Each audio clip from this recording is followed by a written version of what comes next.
Shabbat Shalom, everyone. You may be seated.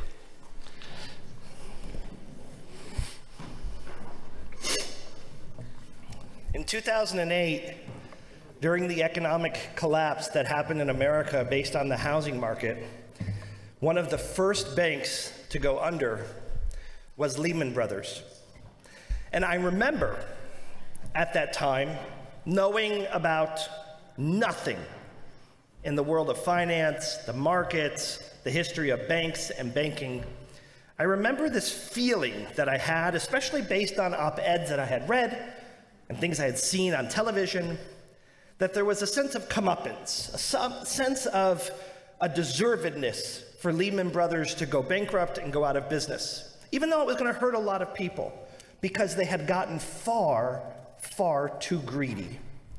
And in their sense of greed, they had gotten back what a less tempered amount would have yielded them. And that is, they had to close their entire offices.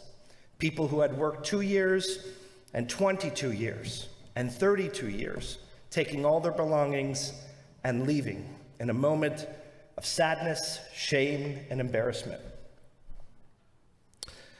A handful of months ago, as soon as so many of the restrictions of COVID started to lift, my wife and I went back to Broadway to see a show. And it was one of the things that we missed dearly about COVID and hope to continue to be able to do in a safe way soon, keep going back to Broadway. And the first show that we had seen in over 18 months was a show called the Lehman Trilogy. Anyone here see it? Raise your hand if you saw it. 3 of you. Okay. Well, I'll tell you, if it does come back, I could not encourage you strongly enough to see it. I would put it in my top 3 theater shows I've ever seen. That's how much I enjoyed it. And it was long, but brilliant. And what it was is it gave the history, the authentic history of the Lehman Brothers and how it started. And without ruining the show for you, it started as an immigrant family, 3 brothers, the first one who came over from Europe, religious, devout, praying 3 times a day, who started a small little business in textiles. And then that small little business grew to a little bit more textiles and a little bit more cotton trading. And then because of an opportunity with a horrible fire that happened in Alabama, which is where the Lehman Brothers started, they were able to make a significant income and impact in trading a significant amount of cotton. And their business grew from this very small, modest beginning and humble background, all the way up to trading textiles, commodities, and becoming the mega bank that it was. And after I saw that show, and after I learned the history, I had a full, different historical perspective of the tragedy of 2008 and how it affected the history of Lehman Brothers. You see, growing up, I never paid any attention to the issue of banking. I was not into finance. It wasn't my thing. And it wasn't until my mid-20s and late 20s and early 30s that I even started to take notice of some of these things that were important for my life as I grew older. And I saw in Lehman Brothers what was a mammoth, a Goliath, this giant bank full of responsibility, perhaps a large sense of greed, and someone that set the pace for how banking was done. But I had zero perspective of its history. I want to give you another example of something that has a parallel, but is pretty different. In 1999, I began to court who is now my wife, Dory. And I brought her home to meet my parents. Now, what Dory knew was that in 1996, my oldest brother, Gabriel, had died. And that this was a shocking and reverberating moment for our entire family. His death was unexpected, it was tragic, and our family was still coming to grips, as we are today, with his loss. Now, Dory came to our home and met my parents and spent time with my father and talked a lot with my dad during that first time that they met, and of course the second time and third time and fourth time. And what Dory saw in my father was a person who was shaped dramatically by the unexpected death of his oldest son. But Dory never saw my father pre-1996. She never met my dad pre-1996. She never spent time with my dad before 1996. She never saw him in his prime, in his sweet spot, before the tragedy had set, before his emotional cancer had taken place. And she had no perspective of the history of who this person was and the full composite of the man that he had become that she was meeting. There are people who come into this synagogue and they walk into the sanctuary and they gasp at its splendor and its beauty. They look up at that dome and they cannot believe how stunning and gorgeous it is, as well as this whole room. They hear about the programs we offer, the membership we have, our budget, and they think, wow, what an incredible synagogue. What a powerful synagogue. What a large synagogue. All true. But so many people who come in and look up or take that stock don't remember the meetings that happened in the 80s and 90s in Inglewood, trying to move to this location. I wasn't even in rabbinical school at that time, but I've heard about them and I know about them. And the people who had to dig very deep in their pockets to ensure that we can maintain this land before we could even build on it. And the people who didn't know if we could make payroll at the temple for years and years, trying to make all these ends meet and dealing with attorneys for us to grow. And those people don't even remember the days before that when they had just hired Rabbi Hertzberg, and they had to cobble money together to cover his salary and the programs that were offered. All trying to tell you that what people were walking into and seeing, they saw a tremendous snapshot of, but they didn't get the full historical breadth of its rich history, of its challenges, of the ups and downs, and all of the layers that make this synagogue what it is. Because it is indeed beautiful, and it is powerful, and it is splendid. But it wasn't always that way, and it took a lot of hard work and energy and resources to get it to be that. This week, Israel celebrated its 74th birthday. And for me, it's like celebrating part of my family. Any of you who know me for longer than 10 minutes know that part of my DNA is made up in Zionism, a fierce and determined love for the state of Israel that is unwavering.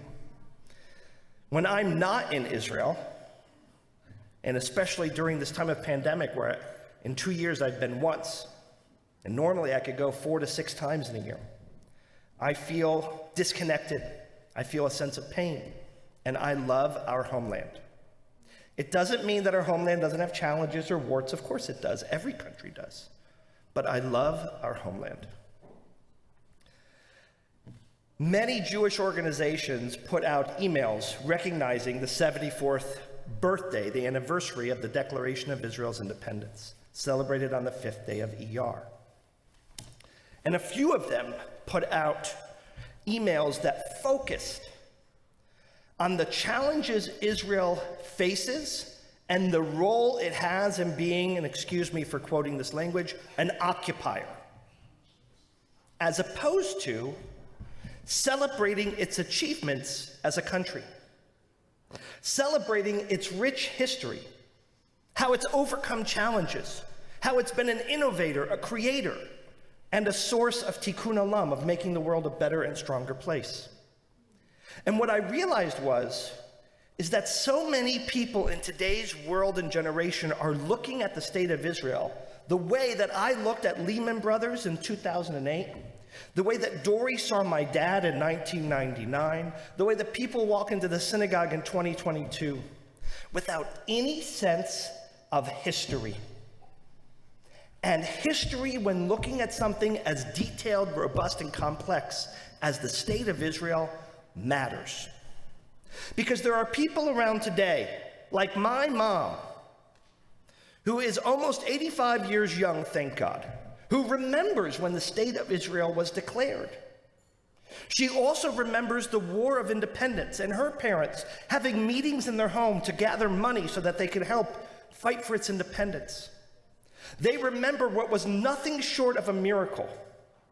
Do you all remember when that plane landed on the Hudson and we found out that everyone survived and there were hundreds of people in the plane, and we all thought, that's a miracle. It's called the miracle on the Hudson. It's a miracle. For the generation before me, 1967 and the Six-Day War was that same miracle. And even the Israelis were astonished at that miracle.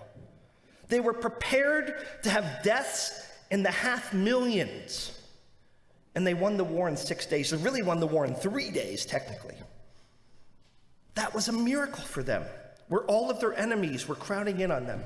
73, and the fact that they actually survived that war, yet alone were able to maintain where they did in Yom Kippur, while it had terrible effects for the country and huge loss of life.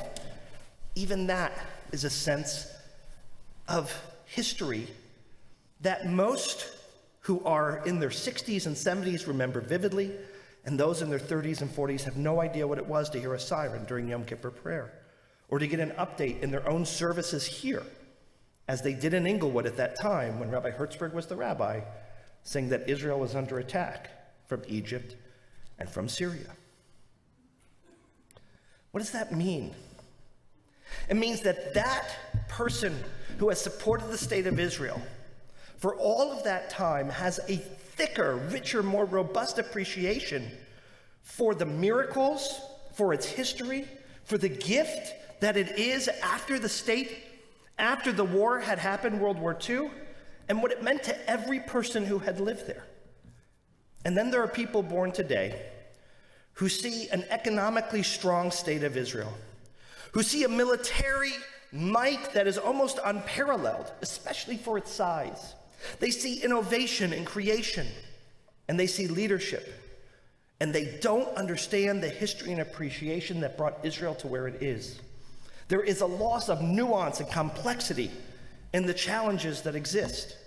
There is a sense of calling Israel an occupier, but no appreciation of from 67, 2000, 2007, 2013, and even in 2019, of a denial from our Palestinian brethren to even enter into a full acceptance of a state for the Palestinians living side by side in peace with the Israelis, or even in 2019 for a sense of discussion on future peace. That is a robustness that matters in understanding. When it came to Dory and my dad, we spent a lot of time talking about the man that was and the man that is, and the factors that changed him, as it would anyone, not unique to my dad, would change anyone. And getting a full appreciation of who my dad was before Gabe's death and after his death, so she could, as best as possible, piece that together. 2008, I can't rewind the clock, but I can have a new understanding and appreciation for the history of Lehman Brothers. Not that everything it did was right, not that there wasn't a sense of greed, but that history is thick and rich and something we need to fully appreciate before we relish in its demise, as I did in the collapse of 2008. And when people walk into the synagogue and see how gorgeous it is, and see the machinery of this synagogue functioning like the well-oiled machine it is, don't let it be lost on how much elbow grease and dirt in our fingernails so many people before us put forth to ensure that we can enjoy services the way that we do. It didn't just happen, and it wasn't easy. And so too it is with our state of Israel. There are things in the state of Israel that we have to look at critically and be difficult with. And there are things in the state of Israel that we have to look at and remember its history and appreciate. And ladies and gentlemen, I think it's also a metaphor for life and those who we encounter and the companies that we interact with and the history that's around us. We can't only look at a snapshot in time to understand the history that leads us to a moment like today. It's much thicker and richer than that. People ask me, how do we address the complexity of the state of Israel? I think the answer is relatively simple. The first thing we do is pause. And the second thing we do is to not try and synopsize it in one sentence or one tweet, but to realize that a 74-year-old country born in the aftermath of the Holocaust, who has faced all types of challenges and overcome, is indeed complex and rich. And that a man in his 60s who meets what would be his future daughter-in-law is more than just her boyfriend's dad, but a man who has had ups and downs and valleys and peaks. And a colossal building in Midtown Manhattan that oversees banking came from a modest beginning trading cotton in Alabama. And a dome like this, and a sanctuary like this, came from vision and hard work and shoulders that we stand on today. Let us not forget that in all that we look at, and all that we appreciate, and most importantly, in the richness of what is the birthday of our homeland, 74 years later, with all of its complexities, all of its robustness, all of its history, and all of its sweet riches. Amen.